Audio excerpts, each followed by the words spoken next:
I've been a long-time lover of comic books and comic book movies, and to say I was disappointed with the 10-year run of the DC Extended Universe would be an understatement. From desperately trying to catch up to Marvel, to making some of the most incoherent movies in cinema history. In need of a hard reset, which is what they got when they brought in James Gunn and Peter Safran to take over, is Superman the beginning of a brand new era, or is it possible that there is nothing that can be done to save the Man of Steel? From a filmmaking perspective, this movie is interesting to me because of what it means for one of the most important properties in American culture. That means, just like fans, I come to this not just to see how good the actual movie is, but what it could mean for all DC movies going forward. It's really a pivotal movie, not just for Superman as a character, not just DC as a brand, but Warner Brothers as a studio. To do this right, I need to make sure that we are all on the same page. So, the history, as quick as I can. This movie is the third attempt to reboot Superman. In 1978, Richard Donner gave us the original Superman, a movie that was really ahead of its time and showed people what a superhero movie could be. For a long time, comics were thought to be more of like a TV thing. Think back to Adam West's Batman. Superman didn't hold up in its sequel, so it fell by the wayside. In '89, Batman showed that superheroes could be a legitimate tentpole summer blockbuster, and most of the sequels showed to be moneymakers as well. In the early 2000s, we had a lot of summer blockbuster superhero movies come out and show that it was possible to make these movies right and to be rewarded with box office success. However, it wasn't clear if a movie starring a lesser-known superhero would have the same effect, even if the movie was done well. In 2008, Iron Man really changed the movie industry, and it showed there was an appetite for not just the most popular superheroes, but the entire universe of characters and how they interact. From that moment on, Marvel was in the driver's seat. 2 years prior to Iron Man, Warner Brothers had released Superman Returns with Brandon Routh as Superman, and it never really caught on. Superman was put in a drawer for a while, and in the meantime, Marvel became one of the biggest box office successes in history, and was on its way to releasing the first Avengers film.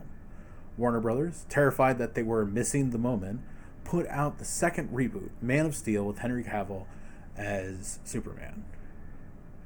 The DC Extended Universe films never came close to the same kind of magic that Marvel films had, and the fact that it looked like they were trying to catch up made it impossible for them to ever compete on the same ground. Following several major disappointments, DC Studios pulled the plug on the Extended Universe as we know it, and replaced the leadership with James Gunn and Peter Safran. James Gunn, the filmmaker behind Guardians of the Galaxy, amongst many others, would also direct films for DC, including the now third attempt to reboot Superman. Prior to seeing this movie, I had spent some time noodling the idea of a Superman movie. Not because I think I live in the same atmosphere as James Gunn, but merely as an exercise. I had made a web series years back that played with the idea of superheroes as parallels to religious figures, and I had done an episode where I was a televangelist for Superman. So yeah, I'm not thinking I know better, simply that I'm interested in the subject material. What an impossible task though, because you want to do something different, but at the same time, if you change the suit, people freak out. If you can't fly, people freak out. There is no room for error. I keep coming back to the same thing when I noodled. And it was the fact that Superman is the classic example of the unbeatable superhero. I remember when people lost their minds over the comic series where Superman died. Like, how dare you? How can you kill the Man of Steel faster than a speeding bullet, leap over a building in a single bound, plus the flight, the laser vision, the super strength, etc., etc.? Your only hope was you found some kryptonite and Superman would struggle for a few minutes before he broke free somehow. I said to myself, he has to fail early. Because why would we care if we know that he can bulldoze any enemy he comes across? Needless to say, I was locked in on James Gunn vision from scene 1, when the very first thing we see is Superman fail. I think James Gunn did a great job with this movie. It really impressed me, the choices he made and how he decided to approach this first chapter in DC movies. First, Superman is eminently more beatable in this version, and it actually made you wonder how he would find himself triumphant in the end. Second, they don't bother with the origin story at all. It was a great early indication into how hands-off Warner Brothers was going to be in this whole creative process. The studio is always going to be the one who says you need to explain Superman to new people. How do we understand unless we spend 45 minutes of the movie in Iowa? To skip all of this was great, because Superman's backstory might be second only to Jesus at this point. Third thing I really enjoyed was that it was fun. It was a fun movie, and I had a good time watching it. Fun doesn't always mean it's the best version of the character, but one thing DC has lacked in the last cinematic universe was the idea that not everything has to be so serious.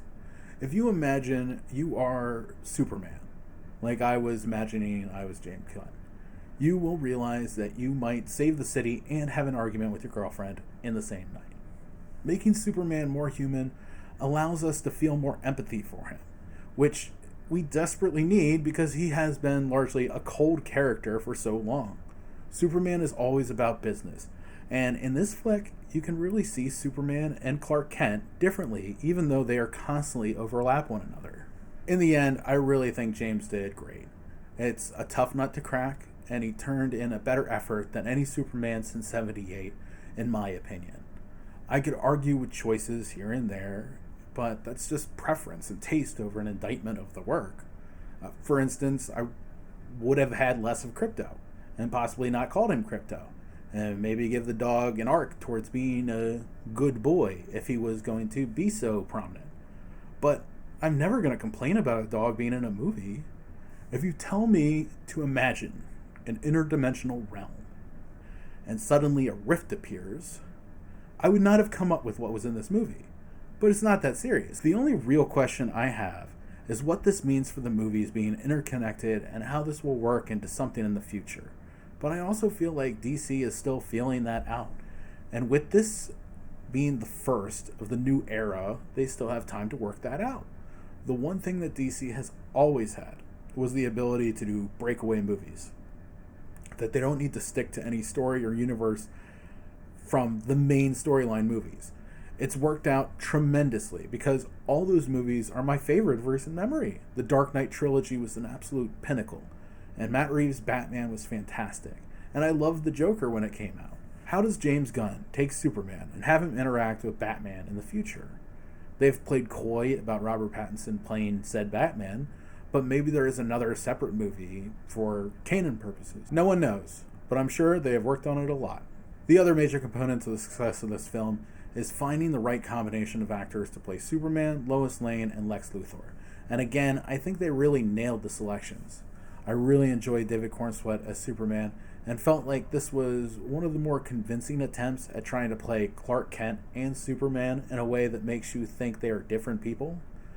There have been more unknowns over huge stars when it comes to playing Superman, and I was happy the tradition continued. In my mind, Christopher Reeve is Superman, but picking between Cornsweet and Henry Cavill, certainly through one movie, is a tougher choice. Especially since Superman and Man of Steel are very different movies from one another.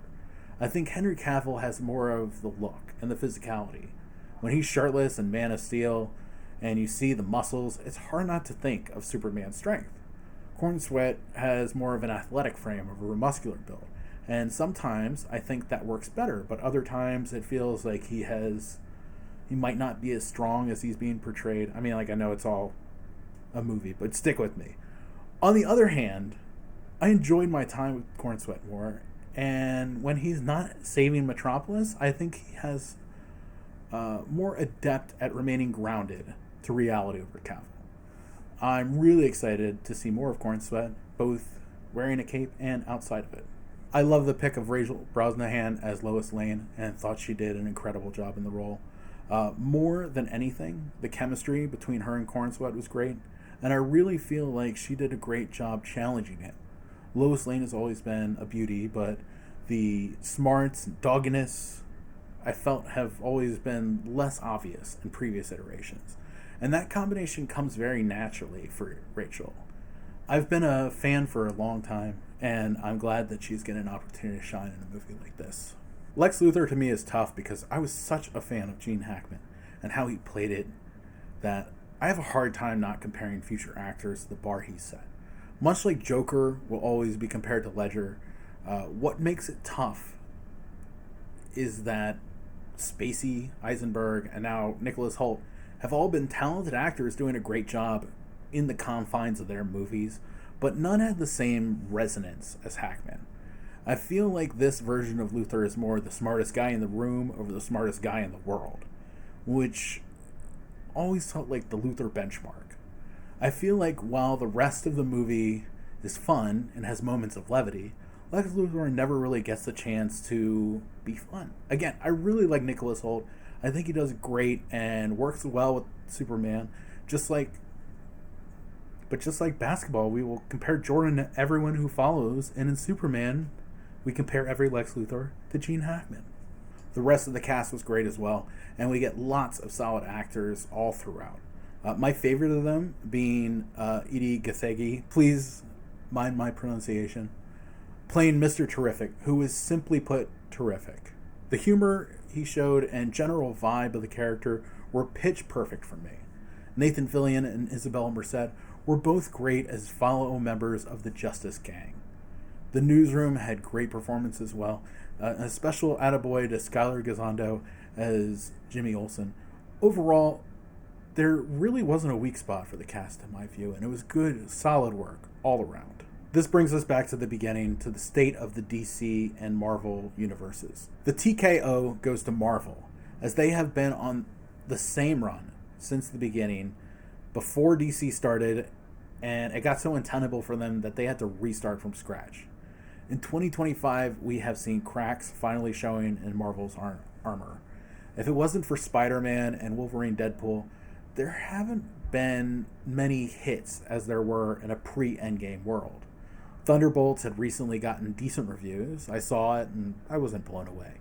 The big test will be the upcoming Fantastic Four, which will start putting in place another run of Avengers movies, including the return of Robert Downey Jr. as Dr. Doom. With Superman opening to $214 million, including $122 domestic, you would hope, if you are Marvel, a similar or bigger opening for Fantastic Four, especially with both superhero movies being released so close together.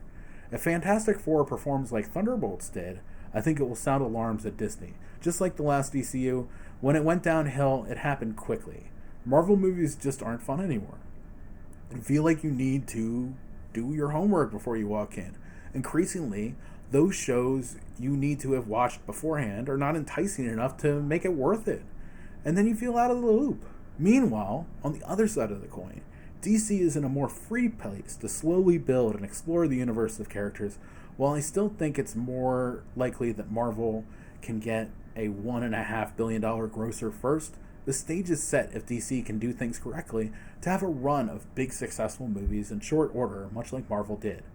I know right now there are a lot of interviews with James Gunn where he's teasing certain ideas or playing around with certain things being open. For instance, the Matt Reeves Batman being part of the main story. One thing that really makes me wonder was the idea that every single movie is going to have its own distinct tone and language. Simply because the optimal money-making goal comes from putting multiple superheroes together in the same story, a la Avengers. If Superman is like this and Batman is dark and brooding, by the time you get the two together, whatever version you have of a Batman-Superman movie, you would have to make a decision how that movie is going to play to the audience, because those two styles are diametrically opposite. Look into the sky. It's a bird. It's a plane. It's the leaderboard. Like I've said, the movie is a lot of fun. It doesn't treat the audience like idiots, and it gets right to it by avoiding the backstory. These are all steps in the right direction for DC movies. That being said, nobody is going to start a petition when this movie is not included for Best Picture, because even though it is thoroughly enjoyable, it doesn't raise the level of anything truly breakthrough for a superhero movie. All that being said, it's a beautifully shot, well edited, well written, and exactly what DC needed at this exact moment in time. If I had to give a score, I would give Superman a 7.7. There is a long way to go before I would say DC has figured it out. But to deliver on the minimum, to having something fun, to have something that's a spectacle, for it to feel like a human story, these are all good things. I don't know how it carries over into additional films, but I'm excited to find out. Thank you so much for watching. If you haven't gotten the chance, I released the first episode of Script Breakdown, where I break down a script while watching a movie. The first episode is Chinatown, and it's one of my favorite movies. Hopefully you will enjoy it. Until next time, be good to yourself and to each other.